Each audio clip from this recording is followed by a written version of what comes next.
So now we move on to mirrorless cameras.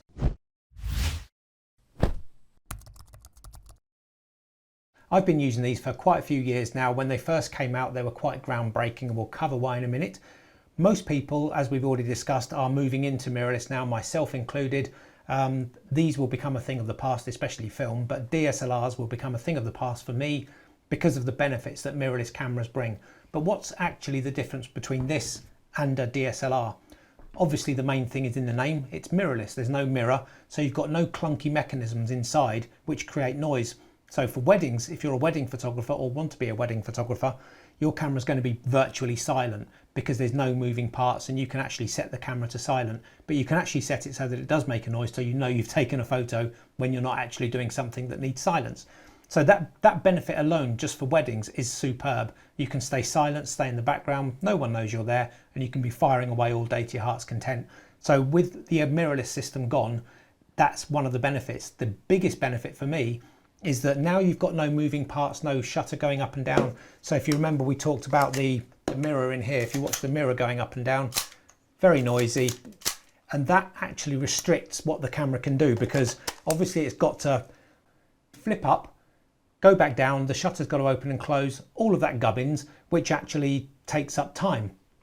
When you take that out of the equation with the mirrorless camera, if I take the lens off here, you can see that you can see the sensor now. If I can get that on the light perhaps, you can see that as soon as you take the lens off, the sensor is now active, or it's actually visible. So you're not going to have that clunky mechanism, but what you are going to have is an issue with dust. So I worked on a film shoot not so long ago. The guys were using like a 30 grand camera, mirrorless video camera, and they had huge lenses. They kept changing them. We were on a cliff top and we were filming in the evening, and the wind was blowing off the sea. And one thing I noticed the guy did was actually took the lens off facing into wind, which is ridiculous because any of that sea spray gets on the sensor and that shoots over. You're going to have to get another camera or get it cleaned professionally. So if you have got a mirrorless camera, just bear in mind that when you take the lens off, when you change lenses, you're going to want to either do it with the wind behind, but better than that, you want to have it in a bag, have it in a camera bag where there's no wind or anything like that that's going to blow dust or anything onto the sensor. You've got to be really careful when changing lenses with a mirrorless camera. Now, because there's no mechanisms in there, that can increase the speed of a mirrorless camera almost exponentially. Now, I think Sony were the first to bring out a full frame mirrorless sensor with what's called a global shutter. And that means, I'm not going to go too much into the detail, but it means when you had an old TV in the past, or even TVs nowadays, the TV screen will be built by loads and loads of lines. So a 1080 screen, for example, has 1080 lines, and they're all filled as the light goes across the screen.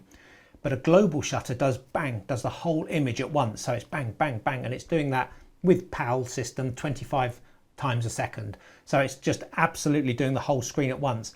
The reason that's significant is when you actually pan a camera and you're filming something, with the old system where it's doing it line by line, if you pan too quickly, poles that are straight, like street lamps for example, would show as a kind of on a tilt, because it's doing line by line as you're moving the camera, and as it's going down, the thing's moving, so you'll end up with a tilted thing in the shot.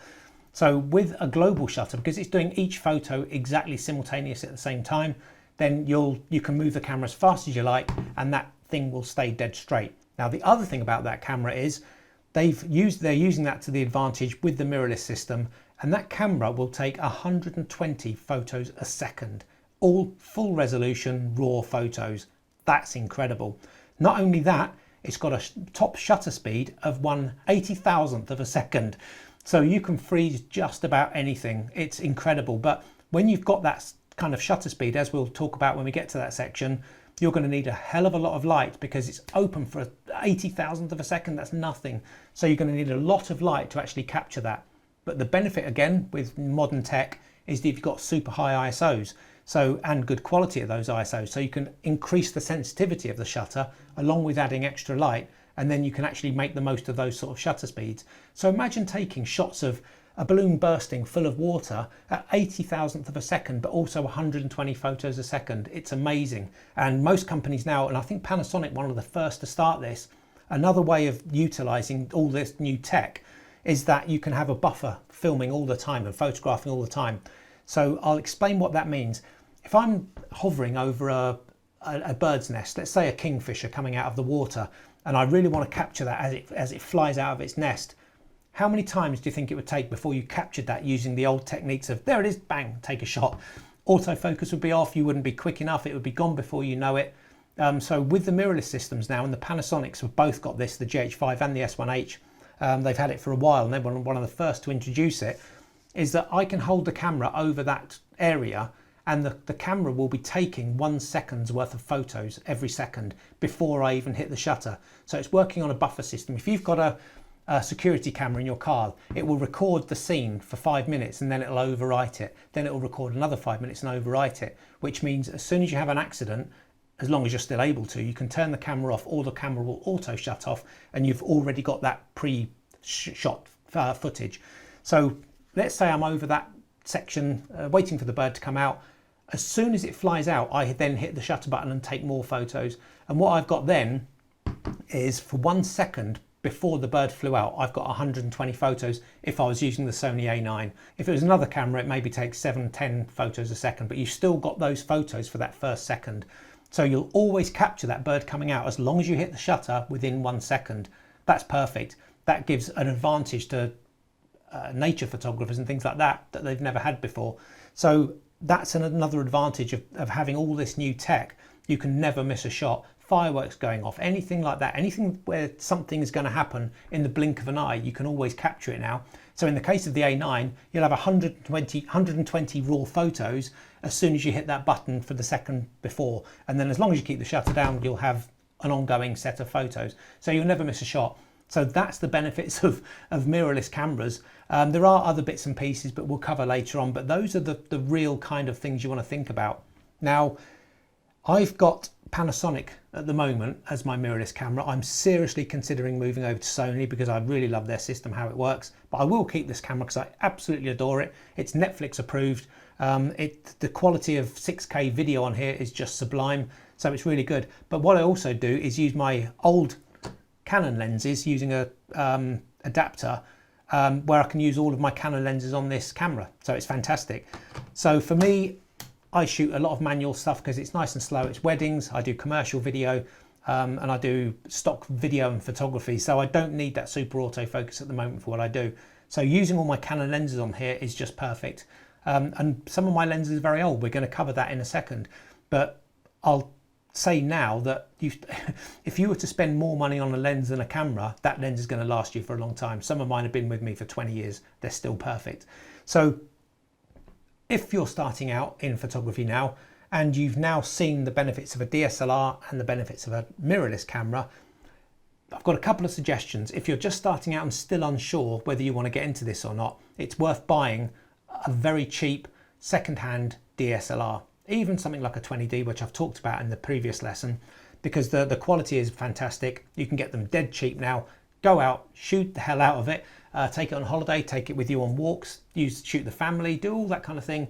Get used to feeling how a DSLR works, and then processing the photos. And if you really want to continue after that, maybe even go professionally, I would seriously look at a mirrorless camera because the benefits it brings greatly outweigh those of a DSLR, in my opinion.